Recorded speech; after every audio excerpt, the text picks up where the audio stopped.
So another thing I wanted to talk about, which is loosely related to my previous video, is authenticity. Because all I ever wanted to do is to express myself and to be understood, to be fully embraced by the world the way I am. Like if there's one thing I can do right in this world, is to be myself. But what does it mean, and how is that even possible in this world and in any world? Because I always found it quite frustrating and fascinating that we have these inner worlds that we might never be able to explain and express to other humans. And it feels like such a miracle that we even understand each other on some level. But we do. And it is very hard to know whether if, let's say, I create a piece of art, or I'm looking at a piece of art, and it makes me feel a certain way. You know, it makes me travel to different worlds. And I wonder if the artist... if the artist was aware of that, if he also knows these worlds. It's a very difficult thing to grasp. And so the other night I was in my bed and I couldn't sleep because that's how it happens, you know. First I wait until I'm tired. I'm not tired until early morning, and then when I'm finally tired, I can't sleep. So it's a disaster. It was one of those nights, and I just suddenly had this overwhelming feeling of dread and of frustration and just kind of unease. I didn't really know what to call it. It was just something inside me, and it's a familiar feeling. It's not... like, I know this happens every now and then, but it was a bit overwhelming because, of course, circumstances don't make anything easier. So usually I could know how to make it pass quicker, and just, you know, I know it's part of my weathers. You know, they come and go and change, and it's one of those. And I don't know if that has something to do, for example, with me allegedly being borderline, which I'm not sure if I'm completely convinced about that. Not because I want to just, you know, deny any sorts of personality disorder, because to be fair, I identify with quite a few, but I just, the context of this diagnosis was quite wobbly. And I just don't think the person was quite... I think, yeah, if you were there, I would have to tell another story to explain that, but I'm just not sure I trust this diagnosis. So, of course, but I don't, I also see why would that be a thing. And, you know, sometimes diagnosis makes you, it's kind of a relief, because you know at least that, you know, it's like naming a demon. And like, wow, it has a name, I can control it now, you know. It's not true. But, so part of it would be this kind of falling feeling of despair, and like you fall into a black hole and you disappear and you're about to die, but not necessarily like a panic attack. It's like more metaphysical. It's just the danger isn't like a tiger in a room. The danger is like annihilation, or is there just like you stop existing, which doesn't necessarily have to be such a bad thing when you think about it, you know, like destruction of ego, you know, so you can kind of go back to chaos and rebuild yourself in conformity with will. That would be nice.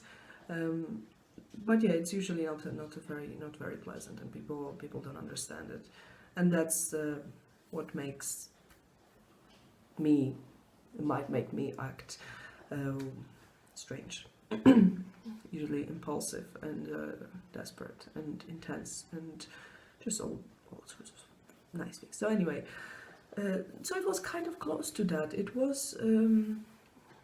was touching on this very subtle relationship with reality that I have, which I already mentioned, which is extremely difficult to explain, and I might have to make like a whole new thing about this, a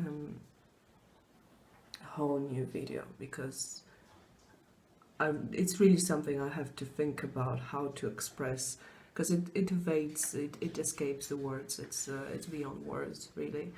So I have to make like an extra effort, maybe make some notes, and or read from the prompter. One day you're gonna see me, not talking chaotically like that with a free flow of thoughts, but just be prepared.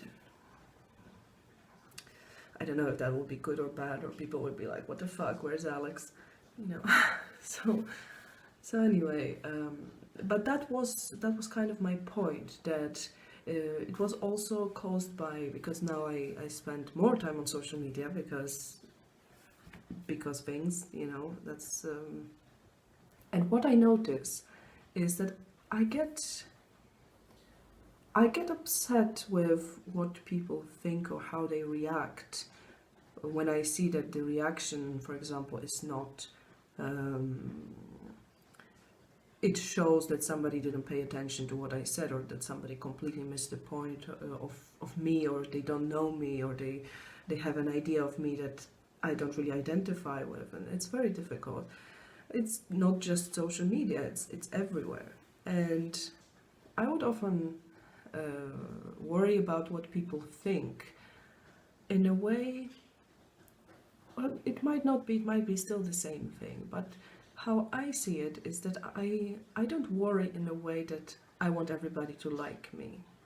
I worry in a way that I'd like people to know me, and misunderstandings is something that drives me crazy. It's I always kind of rush into explaining myself, not because I want to justify myself, but because I want to share this world that I feel like it's my duty to express into the world. And of course we can't control everything, and this boils down to the same thing. You can't control fully the way people see you, but I always am aware of these kind of filters we see the world through, and I try to translate myself through these filters, but it's just not possible because there are like endless worlds, and it feels that some people really kind of live with a very in a reality very far apart from ourselves. But there was this anxiety, and there was this kind of helplessness, feeling that like whatever I do, I don't even know, if I die today, tomorrow, maybe people will remember me, maybe it will matter, but will it matter for right reasons? It's like, for right reasons, and of course I'm the only one to determine that, obviously. It's like, imagine, you're with someone, you're with you have a partner, and they love you and everything, but like you want to be loved for the right reasons, for who you are really, or for who you think you are. That's another thing. So I started, kind of having this deep, chaotic and very overwhelming inner dialogue, or this kind of spiral of thoughts. Like, is that even possible to know self and to know someone else? And it often happens when, I feel like, what is this sound? Is it clapping? Is it rain? I do not know anymore. Anyway, I'll try to tune that out. So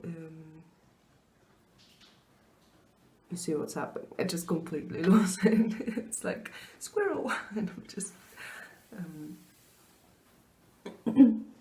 I'll try to get back to that. Hang on a second. I just need a moment.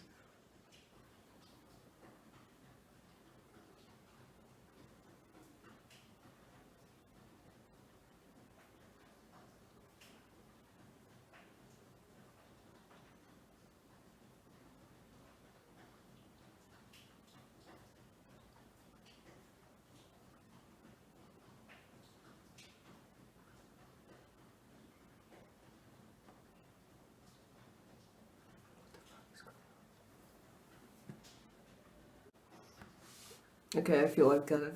I think I've got it. So it often happens when you feel like you know people, like you know, like you can feel who you can trust and who you can't trust. Like you feel what people want. And I often do feel, people's intentions, like,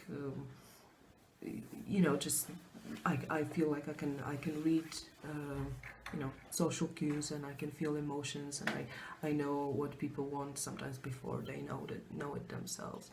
But sometimes I get disappointed, or sometimes I get the message completely wrong, and then I wonder, like, can I really, do I, like, for example, knowing that I've been betrayed by someone, in a way,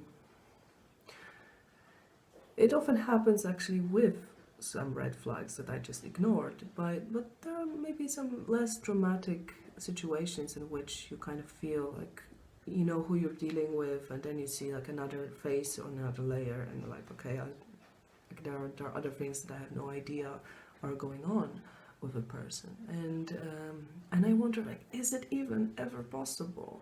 Maybe I just misinterpret everything. Maybe, also with people who, of course, it's easy to say, it would be easy to, it would be nice to be able to judge someone. If somebody's good, somebody's bad, okay, that's an asshole. He's a, some dodgy person, or he doesn't have empathy. That's very difficult, and especially, when you're coming from the background like I do, in a situation where you grow up and your own feelings are kind of being questioned and denied, and you get like gaslit by your parents and stuff. So it's very difficult to even trust your own feelings, and let alone to trust the messages you get from the outside. So I had this overwhelming feeling like I just don't know how anything works anymore. I don't know if it's even possible to communicate with between these worlds. And I'm trying, here, for example, I'm trying to be as authentic as possible. I try not to put a face on, but at the same time, well, I do put some kind of face on. Sometimes I talk too fast because I'm nervous, and I try to like cover it, or even unconsciously. Or maybe when I'm calm, it's like a little bit more calculated, because so which one is the authentic one? How much I can be, but at least it is something that I do strive for, and I do try to explore that, and it is a question that I'm asking myself, and also sometimes when I, let's say, I would call someone a narcissist, or I would be convinced that somebody is a narcissist or a psychopath, and then I see some other gesture that they do, which is, it looks very empathic, and I'm thinking like, okay, well, that kind of ruins my professional diagnosis here, and yeah. So what does it mean? Are they just putting a face on, or am I just terribly wrong? And all sorts of questions like that, of the judgment over others, and over, one might say like, okay, well then let's try not to judge anyone, but we have to, in a way, because not mentioning the just a baseline, like a survival, who you trust and how you where do you put your time and energy, and what kind of people, and what kind of people make you happy and help you grow, and things like that. So we always make these judgments, unconsciously even. So I don't think judgment is something that can just like evaporate from us, from our lives.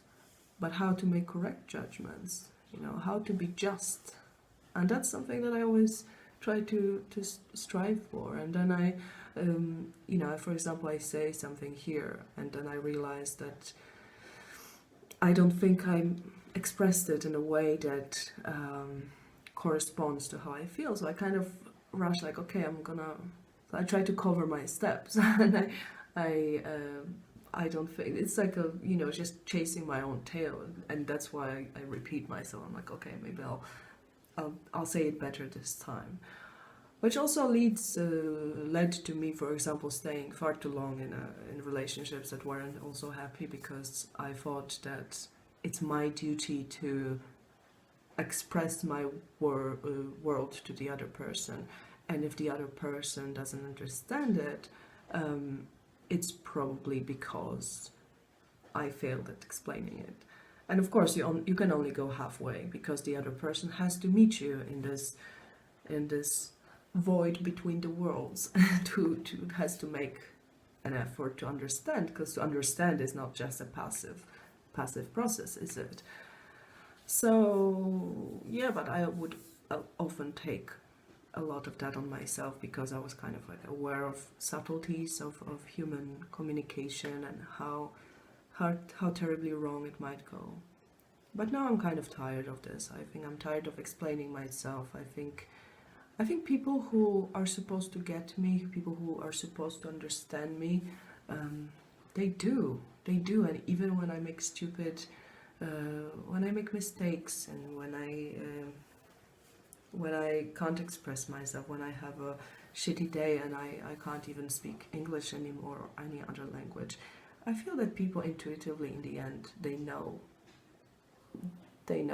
a lot, and I don't have to explain myself endlessly to them. So I think that's also the key, to find people who correspond to us. But it's also bigger than that. And then there's another question of purity, which would be the whole new video about that. Purity.